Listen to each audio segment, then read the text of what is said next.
Bismillah, alhamdulillah, jika video ini muncul di berandamu, ini adalah petunjuk dari Allah kepadamu. Setidaknya, sempatkanlah menulis sholawat kepada Nabi di kolom komentar, insya Allah bisa menjadi bukti kecintaan kita untuk mendapat syafaat kelak di akhirat.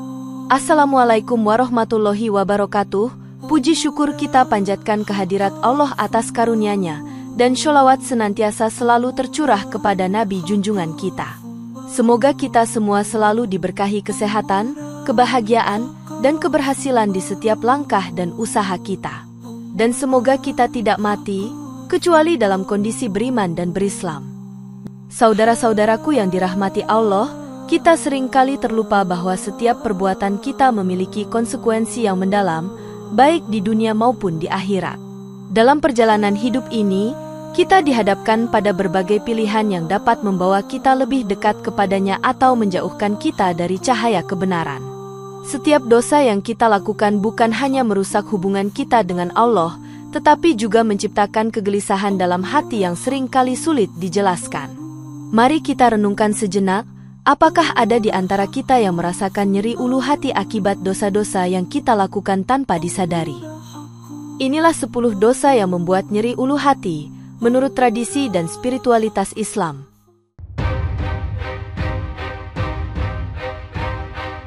Pertama, kesombongan atau kibr merupakan salah satu dosa yang seringkali dianggap remeh, padahal memiliki dampak yang besar terhadap spiritualitas seseorang. Dalam tradisi Islam, kesombongan bisa menjadi penghalang antara manusia dan Tuhan. Ibnu Qayyim menyebutkan bahwa penyakit hati yang membinasakan ini dapat menutup hati dari kebaikan dan petunjuk. Dalam Al-Quran, Allah mengingatkan kita untuk tidak bersikap sombong. Sebagaimana tercantum dalam Quran Surat Luqman ayat 18, Allah berfirman, "Dan janganlah kamu memalingkan mukamu dari manusia, karena sombong, dan janganlah kamu berjalan di muka bumi dengan angkuh. Sesungguhnya Allah tidak menyukai orang-orang yang sombong lagi membanggakan diri." Ayat ini menunjukkan bahwa kesombongan bukan hanya mengganggu hubungan kita dengan Allah, tetapi juga dengan sesama manusia. Selain itu, hadis Rasulullah juga menegaskan bahaya kesombongan. Dalam hadis riwayat Muslim, beliau bersabda, "Tidak akan masuk surga seseorang yang di dalam hatinya terdapat kesombongan walau sebesar biji sawi." Ini menunjukkan betapa seriusnya dampak dari kesombongan, bahkan bisa menghantarkan seseorang ke neraka. Banyak orang yang tidak menyadari bahwa tindakan sehari-hari mereka bisa dipengaruhi oleh sifat sombong ini. Kesombongan dapat muncul dalam berbagai bentuk, seperti merasa lebih baik dari orang lain, meremehkan orang lain, atau berusaha menarik perhatian. Dalam pengalaman spiritual, banyak tokoh sufi, termasuk Rabi'ah al-Adawiyah, memperingatkan bahwa kesombongan adalah hijab terbesar antara manusia dan Tuhan. Kesombongan akan membuat hati kita terpisah dari cahaya ilahi yang seharusnya menerangi jalan kita. Dalam hal ini, sikap rendah hati dan tawadhu menjadi penting untuk menjaga kesucian hati. Dengan menjauhkan diri dari kesombongan, kita bisa lebih dekat kepada Allah dan merasakan ketenangan batin. Kesombongan juga seringkali menjadi penyebab konflik dalam masyarakat, karena orang yang sombong cenderung tidak menghargai orang lain. Oleh karena itu, penting untuk merenungkan sikap kita terhadap orang lain dan berusaha untuk lebih rendah hati. Mengingat bahwa setiap manusia memiliki kelebihan dan kekurangan, kita seharusnya saling menghargai dan mendukung satu sama lain. Dalam perjalanan spiritual, meninggalkan kesombongan adalah langkah awal menuju pencerahan. Sebagai penutup, kesombongan adalah dosa yang bisa menjauhkan kita dari Allah dan menyebabkan nyeri ulu hati, yang seharusnya kita hindari. Kedua, hasad atau iri dan dengki adalah dosa yang memiliki dampak merugikan bagi diri sendiri dan orang lain. Hasad dapat menciptakan ketidakpuasan dan kebencian dalam hati kita. Dalam pandangan Islam, hasad adalah penyakit hati yang sangat berbahaya dan harus dihindari. Allah mengingatkan kita dalam Quran Surat An-Nisa ayat 32, "Dan janganlah kamu iri hati terhadap karunia yang telah dilebihkan Allah kepada sebagian kamu atas sebagian yang lain." Ayat ini menekankan pentingnya bersyukur atas apa yang kita miliki dan tidak membandingkan diri kita dengan orang lain. Dalam konteks ini, hasad bisa menyebabkan perpecahan dan konflik dalam hubungan antar sesama. Seseorang yang hasad tidak hanya merusak hubungan dengan orang lain, tetapi juga merusak hubungan dengan Allah. Rasulullah juga memberikan peringatan tentang bahaya hasad. Dalam hadits riwayat Abu Dawud, beliau bersabda, "Hasad memakan kebaikan seperti api memakan kayu bakar." Peringatan ini menunjukkan bahwa hasad dapat menghilangkan semua kebaikan yang telah kita lakukan. Selain itu, hasad dapat menjadi penyebab kebencian dan permusuhan dalam masyarakat. Banyak sufi, seperti Al-Ghazali, menekankan bahwa hasad menghancurkan kebahagiaan batin dan meracuni hati. Dalam perjalanan spiritual, orang yang hasad akan selalu merasa tidak puas dan tidak bahagia. Kita seharusnya menumbuhkan sikap saling mendukung dan memberi semangat satu sama lain. Dengan cara ini, kita bisa menghindari sifat hasad dan menciptakan lingkungan yang harmonis. Memahami bahwa setiap orang memiliki jalannya masing-masing dalam kehidupan akan membantu kita menjauh dari iri hati. Sebagai makhluk sosial, kita perlu belajar untuk bersyukur dan menghargai nikmat yang diberikan kepada kita. Dengan berfokus pada diri sendiri dan kebahagiaan orang lain, kita dapat mengurangi perasaan hasad. Hasad tidak hanya menciptakan nyeri ulu hati, tetapi juga menghalangi kita dari mendapatkan rahmat Allah. Sebagai penutup, menanggalkan sifat hasad adalah langkah penting dalam perjalanan spiritual menuju kedamaian dan kebahagiaan sejati. Ketiga, ghibah atau menggunjing adalah dosa yang sering dianggap ringan, namun memiliki konsekuensi yang sangat serius. Menggunjing berarti menyebutkan keburukan seseorang yang sebenarnya, yang akan mengganggu hubungan kita dengan orang lain. Dalam Islam, ghibah adalah tindakan tercela yang harus dihindari. Allah berfirman dalam Quran Surat Al-Hujurat ayat 12, "Dan janganlah sebagian kamu menggunjing sebagian yang lain. Sukakah salah seorang di antara kamu memakan daging saudaranya yang sudah mati?" Ayat ini menunjukkan betapa seriusnya ghibah, diibaratkan seperti memakan daging orang lain. Hadits juga menegaskan bahwa ghibah adalah salah satu tindakan yang dapat merusak hubungan antar sesama. Dalam hadits riwayat Muslim, Rasulullah menjelaskan, ghibah adalah engkau menyebutkan tentang saudaramu sesuatu yang ia benci. Ini menunjukkan bahwa ghibah dapat menghancurkan kepercayaan dan merusak hubungan. Dalam pengalaman spiritual, banyak tokoh sufi memperingatkan tentang pentingnya menjaga lidah. Jalaluddin Rumi mengajarkan bahwa apa yang kita ucapkan bisa menjadi cermin dari keadaan batin kita. Seseorang yang sering menggunjing menunjukkan bahwa hatinya tidak bersih dan jauh dari ketulusan. Menghindari ghibah adalah bagian dari menjaga kebersihan hati dan memperbaiki hubungan dengan orang lain. Jika kita tidak suka dibicarakan, maka kita juga tidak boleh membicarakan orang lain. Membangun komunikasi yang sehat dan saling menghargai adalah cara terbaik untuk menghindari ghibah. Dengan berfokus pada kebaikan orang lain, kita dapat menciptakan lingkungan yang positif dan mendukung. Ghibah hanya akan menciptakan rasa sakit dan ketidakpuasan dalam hati kita. Dengan menjaga ucapan, kita bisa lebih dekat kepada Allah dan mendapatkan keberkahannya. Dalam perjalanan spiritual, menghindari ghibah adalah salah satu langkah menuju kesucian jiwa. Kita harus selalu ingat bahwa setiap kata yang keluar dari mulut kita bisa berpengaruh besar terhadap diri kita dan orang lain. Sebagai penutup, menjaga lisan dari ghibah adalah kunci untuk mendapatkan ketenangan dan kebahagiaan dalam hidup. Keempat, ria atau pamer adalah tindakan yang merusak niat dan kualitas amal ibadah seseorang. Dalam Islam, niat yang tulus sangat penting, dan ria menghilangkan esensi dari amal itu sendiri.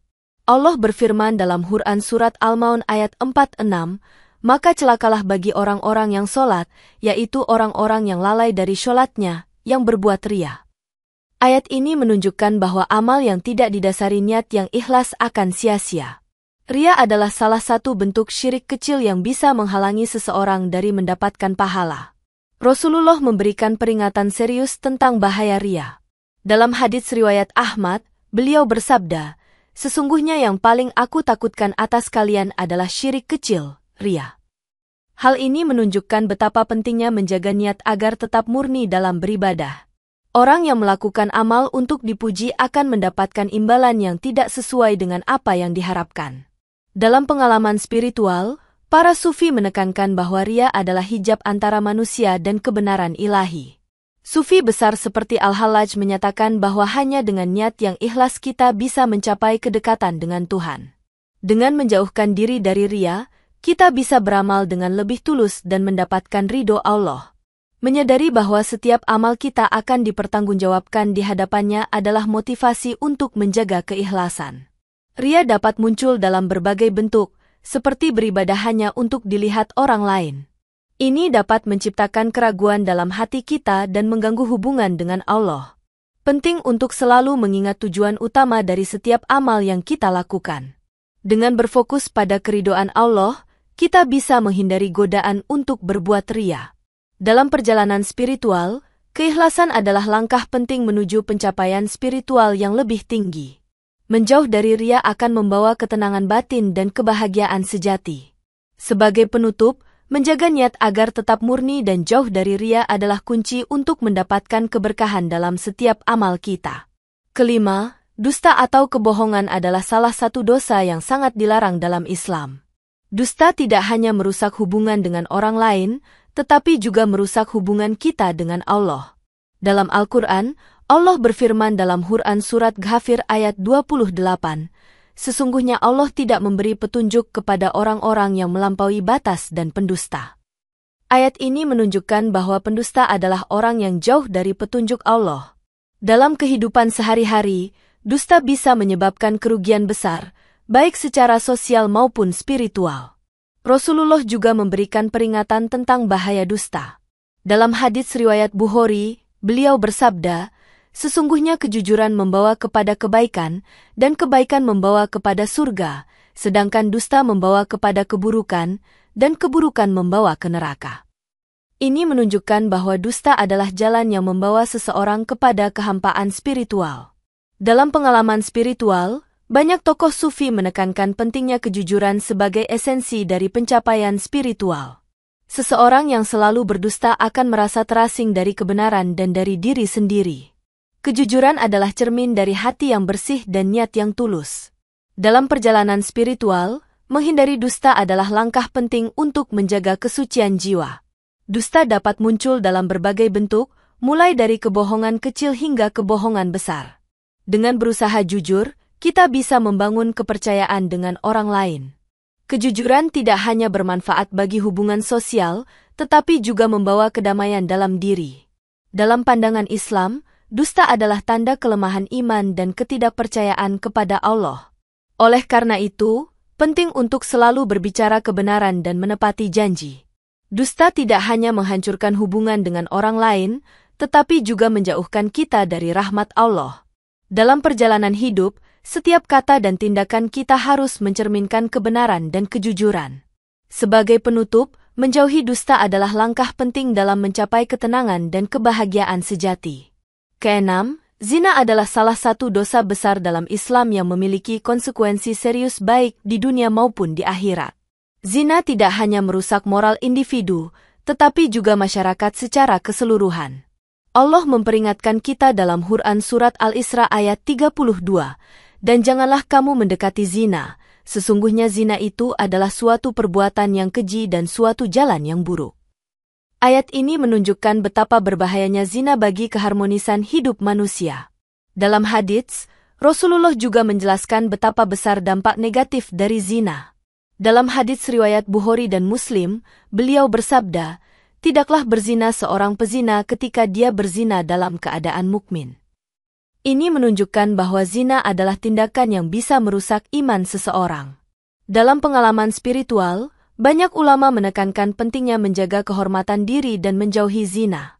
Imam Al-Ghazali mengajarkan bahwa menjaga diri dari zina adalah bagian dari menjaga hati dari kecemaran spiritual. Zina dapat membawa dampak buruk dalam kehidupan pribadi dan keluarga.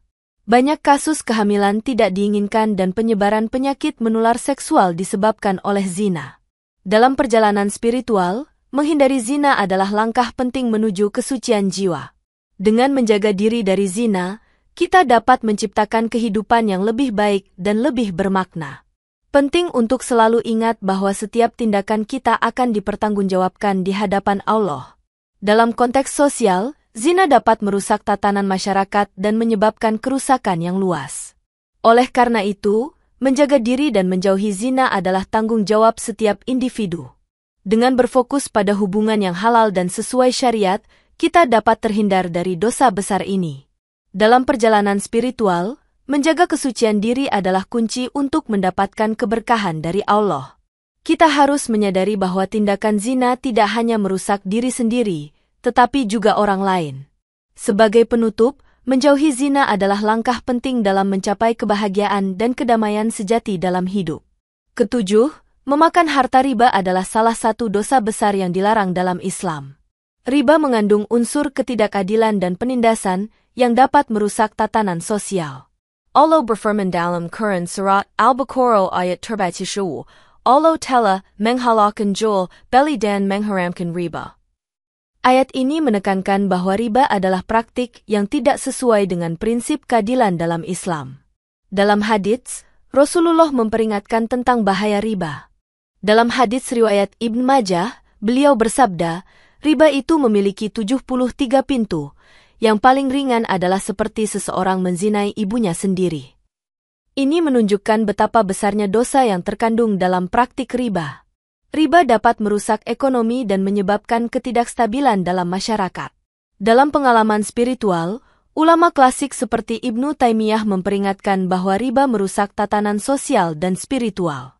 Riba bukan hanya soal uang, tetapi juga tentang bagaimana kita memperlakukan orang lain. Dengan menghindari riba, kita bisa menciptakan lingkungan yang lebih adil dan sejahtera. Riba bisa menyebabkan kebangkrutan dan masalah keuangan yang serius. Dalam perjalanan spiritual, menjauhi riba adalah langkah penting untuk menjaga hati tetap bersih. Setiap orang harus menyadari bahwa uang yang diperoleh dari riba adalah haram dan tidak berkah. Dengan berfokus pada praktik ekonomi yang halal, kita dapat meningkatkan kualitas hidup kita. Riba juga dapat menyebabkan kerugian moral karena mengandalkan keuntungan yang tidak adil. Dalam konteks sosial, praktik riba dapat menciptakan kesenjangan antara kaya dan miskin. Oleh karena itu, penting untuk memahami bahaya riba dan menjauhinya. Dalam perjalanan hidup, setiap langkah menuju keadilan dan kejujuran akan membawa kita lebih dekat kepada Allah. Sebagai penutup, menjauhi riba adalah kunci untuk mendapatkan keberkahan dan ketenangan dalam hidup kita. Kedelapan, menelantarkan anak yatim adalah dosa yang sangat dilarang dalam Islam. Anak yatim membutuhkan perlindungan dan perhatian, dan menelantarkan mereka adalah tindakan tercela. Allah berfirman dalam Quran Surat Ad-Duha ayat 9, Adapun terhadap anak yatim maka janganlah kamu berlaku sewenang-wenang. Ayat ini menunjukkan pentingnya menjaga hak-hak anak yatim dalam masyarakat. Dalam hadits, Rasulullah memberikan jaminan bagi mereka yang mengasuh anak yatim. Dalam hadits riwayat Bukhari, beliau bersabda, Aku dan orang yang mengasuh anak yatim di surga seperti ini. Beliau memberi isyarat dengan merapatkan jari telunjuk dan jari tengah. Ini menunjukkan bahwa mengasuh anak yatim adalah tindakan yang sangat mulia dan mendapatkan ganjaran besar. Menelantarkan anak yatim bukan hanya masalah moral, tetapi juga berdampak pada kesejahteraan masyarakat. Dalam pengalaman spiritual, para sufi mengajarkan pentingnya kelembutan hati dan kepedulian terhadap mereka yang lemah. Kita seharusnya berusaha untuk memberikan kasih sayang dan perhatian kepada anak yatim. Dengan memperhatikan kebutuhan mereka, kita dapat membantu menciptakan generasi yang lebih baik. Menelantarkan anak yatim dapat menyebabkan trauma emosional yang mendalam. Dalam perjalanan spiritual, memberi perhatian kepada anak yatim adalah bagian dari menjaga hati tetap bersih. Setiap tindakan kebaikan yang kita lakukan untuk mereka akan menjadi sumber pahala. Dalam konteks sosial, mengasuh anak yatim menciptakan rasa solidaritas dan kebersamaan. Oleh karena itu, penting untuk memperjuangkan hak-hak anak yatim dan memberikan dukungan. Dalam pandangan Islam, anak yatim memiliki hak untuk mendapatkan pendidikan dan perhatian yang layak. Dengan berfokus pada kesejahteraan anak yatim, kita bisa membantu mengurangi ketidakadilan dalam masyarakat. Dalam perjalanan hidup, mengasuh anak yatim adalah bentuk ibadah yang sangat dianjurkan. Sebagai penutup, menelantarkan anak yatim adalah dosa yang harus kita hindari, dan memberikan perhatian kepada mereka adalah langkah menuju kebahagiaan sejati. Kesembilan, merampas hak orang lain adalah tindakan yang sangat dilarang dalam Islam. Mengambil hak orang lain secara tidak sah adalah bentuk ketidakadilan yang dapat merusak masyarakat. Allah berfirman dalam Quran Surat Al-Baqarah ayat 188, "Janganlah kamu memakan harta sesamamu dengan jalan yang batil." Ayat ini menunjukkan bahwa setiap orang memiliki hak yang harus dihormati dan dilindungi. Dalam hadits, Rasulullah juga memperingatkan tentang bahaya merampas hak orang lain. Dalam hadits riwayat Bukhari, beliau bersabda, "Barang siapa mengambil hak orang lain secara batil, ia akan datang pada hari kiamat dengan membawa dosa." Ini menunjukkan bahwa setiap tindakan kita akan dipertanggungjawabkan di hadapan Allah. Merampas hak orang lain dapat menyebabkan perpecahan dan konflik dalam masyarakat. Dalam pengalaman spiritual, Jalaluddin Rumi mengajarkan bahwa hakikat dari keadilan adalah memberikan kepada orang lain haknya. Ketidakadilan akan menciptakan kegelisahan hati yang besar dan menjauhkan kita dari ketenangan. Dalam perjalanan spiritual, penting untuk menjunjung tinggi prinsip keadilan dalam setiap tindakan kita. Merampas hak orang lain tidak hanya akan merugikan orang tersebut, tetapi juga akan berdampak pada diri kita sendiri. Dengan menjaga keadilan, kita bisa menciptakan lingkungan yang harmonis dan saling menghargai. Dalam konteks sosial, setiap orang memiliki tanggung jawab untuk melindungi hak-hak orang lain. Dalam pandangan Islam, menjaga hak orang lain adalah bentuk ibadah dan pengabdian kepada Allah. Dengan berfokus pada keadilan, kita bisa menjauh dari tindakan merugikan orang lain. Dalam perjalanan hidup, penting untuk selalu ingat bahwa setiap orang berhak mendapatkan perlakuan yang adil. Merampas hak orang lain akan menciptakan kesakitan dan penderitaan yang berkepanjangan. Dalam konteks spiritual, menjaga keadilan adalah langkah penting menuju kedekatan dengan Allah. Sebagai penutup, merampas hak orang lain adalah dosa yang harus dihindari, dan menjunjung tinggi keadilan adalah kunci untuk hidup yang lebih baik. Kesepuluh, durhaka kepada orang tua atau uququl walidain adalah dosa yang sangat serius dalam Islam. Menghormati dan berbakti kepada orang tua adalah kewajiban setiap anak. Allah berfirman dalam Quran Surat Al-Isra ayat 23, "Dan Tuhanmu telah memerintahkan agar kamu jangan menyembah selain Dia dan hendaklah berbuat baik kepada ibu bapa." Ayat ini menegaskan bahwa berbuat baik kepada orang tua adalah perintah Allah yang tidak bisa diabaikan.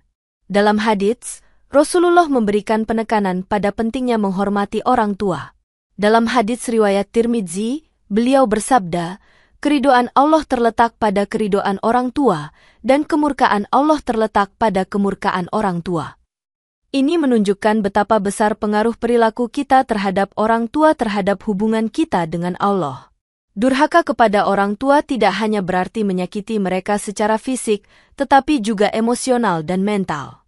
Dalam pengalaman spiritual, banyak ulama menekankan bahwa menghormati orang tua adalah jalan menuju kebersihan hati. Dengan berbakti kepada orang tua, kita bisa mendapatkan keberkahan dan rahmat dari Allah. Dalam konteks sosial, menghormati orang tua menciptakan lingkungan yang penuh kasih sayang dan saling menghargai. Durhaka kepada orang tua dapat menyebabkan penyesalan yang mendalam dan kerugian spiritual. Dalam perjalanan spiritual, menjaga hubungan baik dengan orang tua adalah langkah penting menuju pencerahan. Kita harus selalu ingat bahwa pengorbanan dan kasih sayang orang tua tidak ternilai. Dengan berusaha untuk berbuat baik kepada mereka, kita bisa menciptakan kebahagiaan dalam keluarga. Dalam pandangan Islam, orang tua memiliki hak untuk mendapatkan perhatian dan kasih sayang dari anak-anaknya. Menghormati orang tua adalah salah satu cara untuk mendapatkan ridho Allah dan pahala yang berlimpah. Dalam konteks spiritual, durhaka kepada orang tua adalah tindakan yang bisa menjauhkan kita dari jalan yang benar. Sebagai anak, kita harus berusaha untuk menjaga hubungan baik dengan orang tua dan memenuhi hak-hak mereka. Sebagai penutup, durhaka kepada orang tua adalah dosa yang sangat serius dan harus kita hindari untuk mencapai kedamaian dan kebahagiaan sejati. Demikian yang dapat saya sampaikan, semoga yang menyimak sampai akhir terhindar dari neraka dan dimasukkan dalam surganya.